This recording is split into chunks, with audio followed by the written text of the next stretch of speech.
Vamos ler esse texto, Romanos capítulo 12, do versículo 3 até o versículo 8. Veja aí na sua Bíblia a mensagem que nós aprendemos aqui, que fala sobre a comunhão. Paulo está falando sobre o devido uso dos dons, mas isso só pode acontecer quando há uma comunhão genuína dentro da igreja. E aí ele diz assim: porque pela graça que me foi dado, digo a cada um dentre vós, que não pense de si mesmo além do que convém, antes pense com moderação, segundo a medida da fé que Deus repartiu a cada um. Porque assim como num só corpo temos muitos membros, mas nem todos os membros têm a mesma função, assim também nós, conquanto muitos, somos um só corpo em Cristo e membros uns dos outros, tendo, porém, diferentes dons segundo a graça que nos foi dada.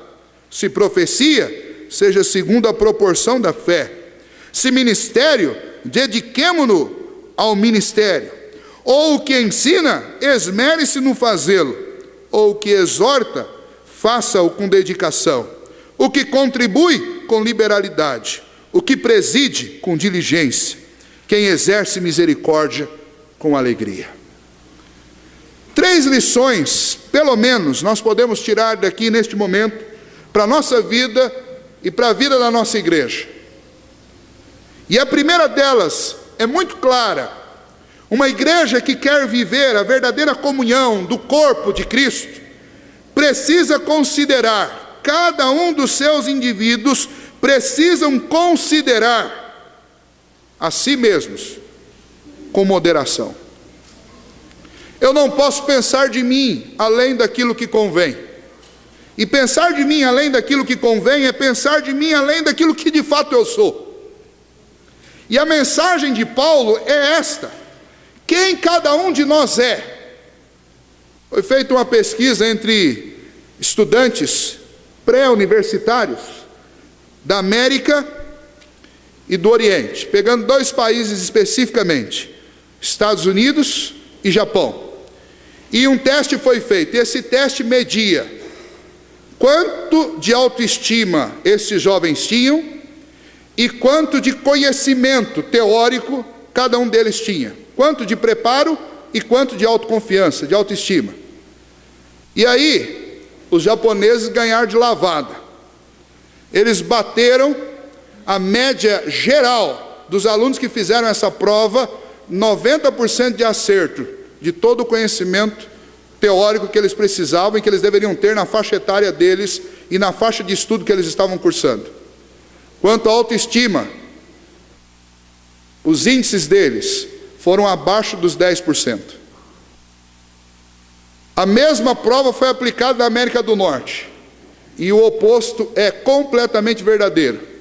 Em termos de autoestima, a autoestima deles estava lá no topo. De todas as questões que avaliavam a autoestima deles, eles atingiram um nível de 80%. E no que diz respeito ao conhecimento teórico, eles ficaram abaixo de 20%. Como que explica isso? Bom, a educação rígida japonesa, a exigência por conhecimento teórico explica o fato do conhecimento. A baixa estima era exatamente o ensino diário de que eles não podiam se achar melhores do que de fato eles eram. Caso contrário, eles iam ter muita autoestima e pouco fundamento para a autoestima deles. E na América do Norte, exatamente o contrário acontecia. Por que eu citei esse exemplo? Porque muitas vezes na igreja, nós temos uma autoestima elevadíssima, e nós não temos fundamento dentro da nossa vida. Então nós pensamos a respeito de nós mesmos muito mais do que convém. E o resultado disso é que, em primeiro lugar, você está se enganando, nós estamos nos enganando. Segundo lugar, não há como ter comunhão dentro de uma igreja onde todo mundo está com a autoestima lá em cima. Mas você fala, não, pastor, mas a autoestima é um negócio bom. É bom, mas se for exacerbado, sabe o que faz de você? Faz de você um sujeito milindre. Faz de você um sujeito intocável. E quando a nossa autoestima está lá em cima, ninguém pode duvidar da gente. Ninguém pode discordar da gente. Ninguém pode se opor a gente.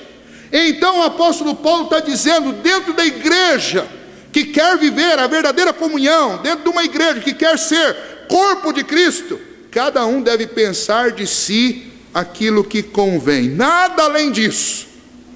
E aí, se nós voltarmos em todo o ensino de Romanos que Paulo nos faz, o que nós aprendemos em Romanos com Paulo? Nós aprendemos que todos nós somos pecadores e carecemos da graça, da misericórdia e da glória de Deus. Se nós voltarmos com Paulo em Romanos, Paulo ensina que a justificação é pela fé, ou seja, nenhum de nós é coisa alguma diante de Deus por nós mesmos, porque nós jamais conseguimos alcançar nenhum favor espiritual, nenhum benefício espiritual para a nossa vida por nós mesmos, mas o que nós temos, nós recebemos de graça.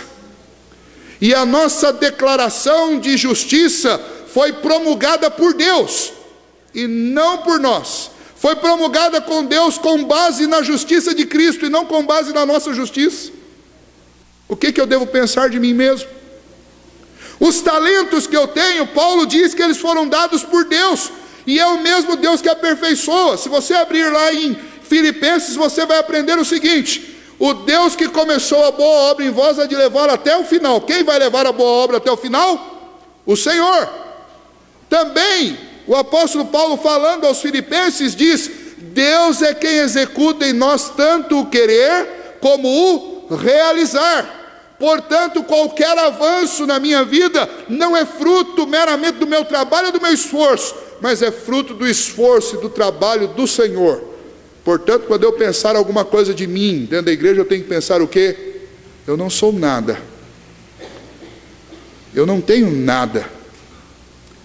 O que eu sou e o que eu tenho é o que Deus me fez e é o que Deus me deu. É isso que nós cristãos temos que pensar a respeito de nós mesmos. Qualquer coisa além disso, além de ser um engano, vai tornar a comunhão muito difícil. Porque na igreja nós somos o quê? Nós somos servos uns dos outros. O próprio Senhor Jesus diz: eu vim para servir e não para ser servido. Sabe qual é o problema com gente com muito autoestima? Com excesso de autoestima? Quer ser servido. Esse é o problema do excesso da autoestima. Quer ser servido. E a igreja não é um lugar onde eu venho para ser servido.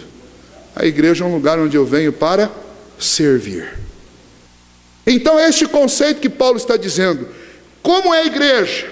A igreja é um lugar onde cada um não deve pensar de si além do que convém. Antes pense com moderação, segundo a medida da fé que Deus repartiu a cada um. Ou seja, eu preciso confabular com os meus botões e pensar o seguinte: olha, se eu prego porque Deus me deu isso.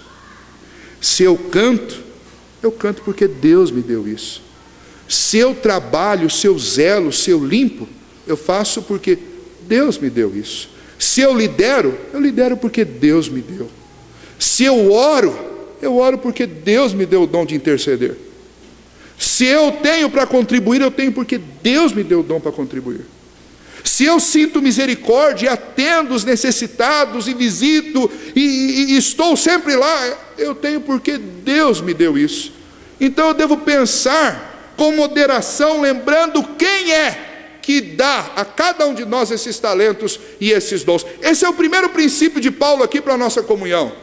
Irmãos, se nós formos assim, nós nos tornaremos pessoas mais afáveis, pessoas mais tratáveis. É gostoso de lidar com gente humilde, com gente que recebe, com gente que dá, com gente que abraça, com gente que ouve. Mas é muito difícil de lidar com gente arrogante, prepotente, pedante. E afinal de contas, irmãos, isso não é nenhum mérito. Porque se você voltar nas bem-aventuranças, o Senhor Jesus começa nos ensinando, dizendo: bem-aventurados os humildes de espírito, ou os pobres. E por que ele diz isso? Porque ele diz: o primeiro princípio para ser abençoado é considerar que nós não temos absolutamente nada. Nem mérito nenhum, nem direito nenhum diante de Deus. Então, para que eu receba a salvação em Cristo, a primeira coisa que eu preciso reconhecer é que eu não tenho nada. E a não ser que Ele me dê, eu não passo de um miserável, pobre, cego e nu. Então Paulo está dizendo, a igreja do Senhor não é a igreja de pessoas superlativadas na sua autoestima, mas é um lugar de gente humilde, que pensa com moderação a respeito de si mesmo, para não ousar achar que é mais do que aquilo que de fato é. E lembra sempre que aquilo que é porque Deus fez isso. Segunda lição desse texto para nós: nós temos que valorizar a diversidade do corpo. O que Paulo está dizendo? Paulo está dizendo lá no versículo 4, porque um corpo, assim como o nosso, é cheio de membros e cada um tem uma função, assim é a igreja. E é isso que faz da igreja um organismo vivo e fabuloso.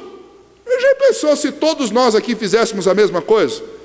Vou puxar a sardinha para o meu lado. Já pensou se fosse todo mundo pregador? Quem é que ia ouvir? E haja escala para colocar todo mundo para pregar. Embora daria, né? Atualmente nós temos 14 pregações por semana acontecendo na vida da nossa igreja, pelo menos as que eu tenho conhecimento. Dá para escalar pelo menos 14 por semana, mas ainda assim, para passar todo mundo, ia levar um tempo muito grande. E aí tem outro mal, né? Outros vícios de pastor. Todo pregador não presta atenção no sermão do outro, faz crítica. É inevitável, você deveria ouvir, e é um exercício muito difícil ouvir e captar a mensagem para o coração, porque a primeira vontade que dá é passar a caneta na pregação. Pisou na bola aqui, foi. Mas já pensou se na igreja não tivesse pregador, mas se fosse todo mundo líder, todo mundo quisesse presidir, e aí? Quem ia ser presidido? Ou se a igreja fosse todo mundo cantor, aí a coisa complica. Porque daí para pôr esse povo todo para cantar. Aliás, Marcelo, dá para fazer um coralzão bonito, né? Irmãos, Deus fez a igreja. E cada uma igreja, em cada lugar do mundo, você pode ver, tem um milagre acontecendo. Aonde existe uma igreja, tem um milagre acontecendo. Porque Deus escolhe pessoas a dedo e traz cada uma com uma característica, com um talento, com uma qualidade, com uma diversidade diferente. E é isso que faz da igreja um lugar maravilhoso. É maravilhoso por quê? Primeiro, porque todo mundo tem espaço e função na igreja. Você fala, ô pastor, peraí, eu não achei o meu ainda, que eu estou aqui e não estou fazendo nada. Mas você não está fazendo nada porque você ainda não quer. Porque escolha o que você quer fazer e diga, pastor, estou aqui, eu gosto de fazer isso. Dá para achar um espaço aí, mas antes de você terminar de falar, eu estou te encaixando. Por quê? Porque nós temos trabalho em tudo enquanto é canto. A igreja tem um espaço para você. A diversidade da igreja, o grande privilégio de sermos um corpo é que você tem um espaço reservado para você. Isso cabe uma outra análise também. Quando eu não estou fazendo nada, alguma parte do meu corpo está deficiente. Estou tentando aqui, falando com você, já estou há algum tempo tentando lembrar o nome de umas células que tem um nome específico, que trabalha dentro do pâncreas, que quando elas ficam preguiçosas e resolvem não trabalhar mais, a pessoa fica diabética. E eu esqueci o nome, porque meu sogro falava sempre, quando ele queria exemplificar esse estudo sobre corpo, ele falava, às vezes a gente não percebe um membro na igreja que aos nossos olhos passa despercebido, mas tem uma função tão elementar, tão fundamental, que se ele parar, o corpo inteiro sofre. Assim é a nossa vida. Então não pense você que você é menor, ou que outro é maior ou mais importante, porque existe um grande valor na igreja, um grande brilho e uma coisa magnífica, extraordinária, sobrenatural da igreja, que é exatamente a diversidade do corpo. Todos nós temos uma função, e se você não achou ainda, eu sugiro que você procure rápido, porque este corpo com certeza está sofrendo, porque você não está fazendo sua função. Mas Deus te deu uma, eu tenho certeza absoluta. Porque quando Deus escolheu trazer você para dentro dessa massa, para dentro desse corpo, Ele escolheu porque Ele viu em você exatamente uma célula, um membro desse corpo que estava faltando. Um outro exemplo dessa diversidade é o exemplo que você encontra na confeitaria. Então quem aqui gosta de fazer bolo sabe muito bem disso. Você tem a medida certa de fermento, tem a medida certa de açúcar, tem a medida certa de ovos, ou não vai usá-los, tem a medida certa lá da maisena, tem a medida certa de uma pitadinha de sal. Você come um belo doce, um bolo doce, você não sabe que lá dentro tem uma pitadinha de sal. Você pega lá o seu bolo de chocolate, tem a medida certa de chocolate, e se alguma coisa estiver extravasada, não vai ficar bom. Esses ingredientes todos, quando eles são ajuntados, eles são trabalhados, e é aí que gera a dificuldade, né? Porque um se encosta no outro, um tem que misturar com o outro. E aí você já imaginou, transferindo o que nós somos na igreja, com o exemplo aí da confeitaria? Imagina o sujeito lá que é um ingrediente, de repente chega, mas não quero misturar com ele. Já imaginou, cozinheira, você que está aqui me ouvindo, imagine se os ovos olhassem para você: eu não quero me misturar com leite, eu não gosto do leite, ele é branco, eu sou aqui moreninho, eu sou aqui bronzeado, vou misturar com leite.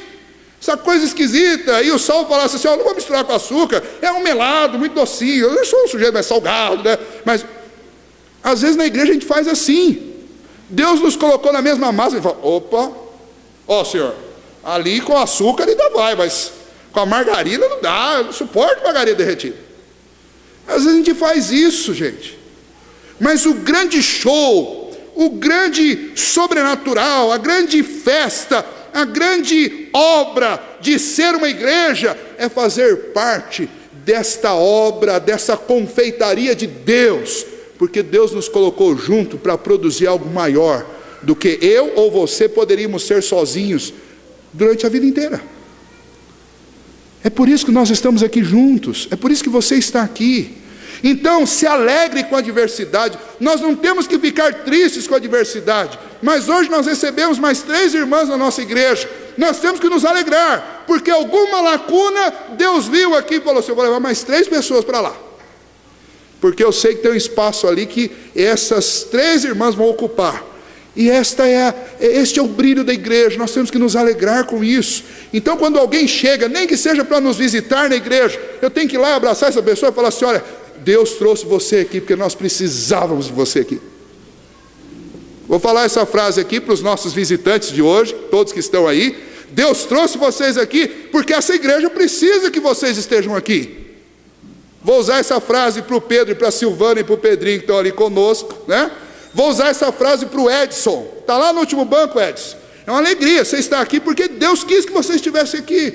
É importante para essa igreja que vocês estejam aqui. É um privilégio para nós.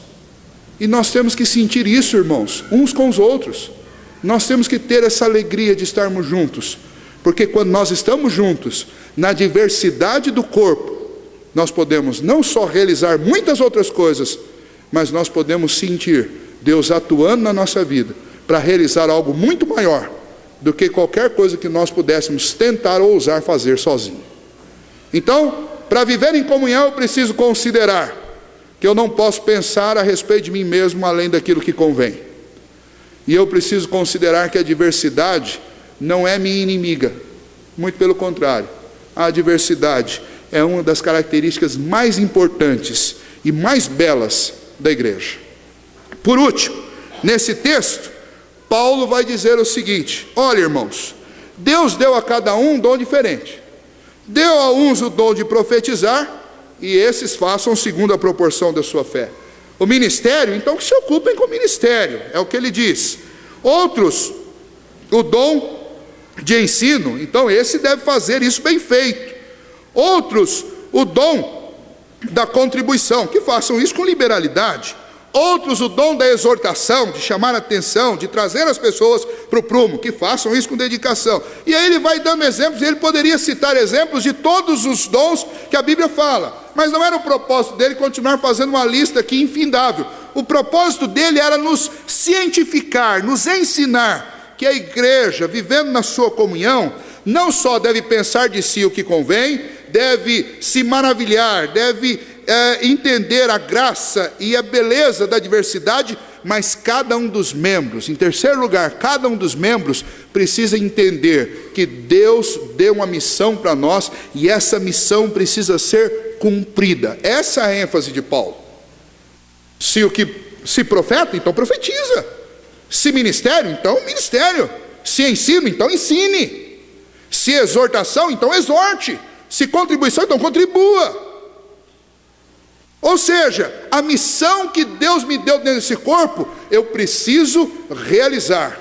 Viver em comunhão exige de cada um de nós um comprometimento com a missão que Deus me deu. Mas sabe o que a gente faz dentro da igreja? Por causa da maldade do nosso coração, por causa do pecado, por causa do nosso coração ruim, a gente, ao invés de cuidar da nossa missão, a gente fica cuidando da missão dos outros. Então, ao invés de fazer o que eu tenho que fazer, eu fico: você viu, fulano lá tinha que vir e não veio. Você viu? Furaram a escala aí, não sei quem era, mas furou a escala. Quem será que tinha que arrumar lá o arranjo? É o mesmo no final de semana, e não é, viu, dona Olga? Estou só usando de exemplo. Viu? Você viu que o relógio lá está torto? Faz 3 semanas o pastor olha para o relógio, ninguém conserta. Viu? Quem foi lá visitar a irmã fulano de tal? Alguém foi? E aí, nós, ao invés de cumprir a nossa missão, a gente fica com o olho na missão dos outros. A gente fica preocupado com os outros. Ou a gente faz um outro aspecto, que não é de olhar a missão dos outros, mas é terceirizar aquilo que é obrigação nossa. Deus te deu a missão. Aí você fica doido para achar alguém e falar assim: rapaz, tive uma ideia. Se você for lá e fizer isso, vai ser batata, vai dar um resultado. E daí chega. Pastor, então, esse é o que mais recebe terceirização, porque todo mundo chega: pastor, um negócio aí, se o senhor fizer, vai dar certo, vai lá e faz. E às vezes o pastor vai lá e quebra a cara, não dá certo. Ou às vezes o pastor nem vai, né? Mas nós queremos terceirizar. Ou outra mania nossa: vamos fazer tal coisa, vamos contratar alguém para fazer. Vamos contratar. Daqui a pouco, irmão, todo mundo na igreja é contratado. A gente fica em casa e manda os contratados para cá. Vocês estão pensando que isso é brincadeira, mas isso está assim, Tem igreja que você entra aí para todo lado, você olha, é tudo contratado. O diácono é contratado, músico é contratado, pastor é contratado, todo mundo é contratado. Não é esse o propósito da igreja. Deus te deu o dom do ensino, meu irmão, ensine. Pastor, mas não tem mais vaga na escola dominical, não tem mais vaga em outro lugar. Você sabe como a escola dominical surgiu? Alguém queria ensinar, juntou criança em casa e começou a ensinar. Mas não tem mais vaga para você ensinar em lugar nenhum. Nos trabalhos que a igreja tem, vamos começar um trabalho novo para você poder ensinar. É isso que nós vamos fazer. Pastor, eu quero cantar. Não tem mais, pastor, não tem mais onde, tem cantor e tudo enquanto é canto. Vamos iniciar um coral novo. E aliás, vamos começar um coral novo aqui. Pessoal da mocidade e adolescente, fica aqui no final do culto, que é o coral jovem, vocês estão todos convidados. Quem quiser vir também pode vir. Nós vamos ter uma reunião aqui logo no final do culto. O que nós não podemos fazer é deixar para amanhã a missão que Deus nos deu hoje. Deus te deu a missão hoje de orar, de interceder. Então ore hoje, interceda. Você sentiu vontade hoje de ir lá e abraçar alguém específico? A gente vai lá, a missão que Deus te deu. Vou dar um exemplo: nós estamos precisando de gente simpática, gente muito simpática e comunicativa para ser a nossa recepção fixa lá na frente. Você pode me procurar hoje e falar assim: pastor, o senhor me descobriu que eu sempre quis trabalhar na recepção da igreja, porque eu bato papo com todo mundo, sou simpático, acho que eu sou simpático, então pode me colocar. Eu não vou achar que você está pensando de você mais do que convém, não. Pode ir e falar: pastor, eu estava aqui e não sabia. Recepção. Outra coisa, estou precisando de um fotógrafo na igreja, que a gente é muito bom de trabalho, aliás, muito bom, a gente faz o que é a nossa obrigação, no mínimo, ou no máximo, perdão. Eu não quero pensar mais do que convém. A gente faz muitas coisas na igreja, a SAF trabalha, o PH trabalha, o MP, a UPA, o CP, todo mundo faz um monte de coisa, e a gente não retrata isso. E eu fico lá, nós temos o site, poxa vida, nós podíamos colocar tanta coisa no site e não põe. Sabe por quê? Porque eu precisava de um fotógrafo, alguém que amasse fotografia, que falasse assim: pastor, eu vou ficar com a máquina pendurada e eu não vou perder. Cada sorriso um clique. Eu estou precisando. A igreja do Jardim Primavera, lá em Botucatu, tem uma senhora que é a fotógrafa da igreja.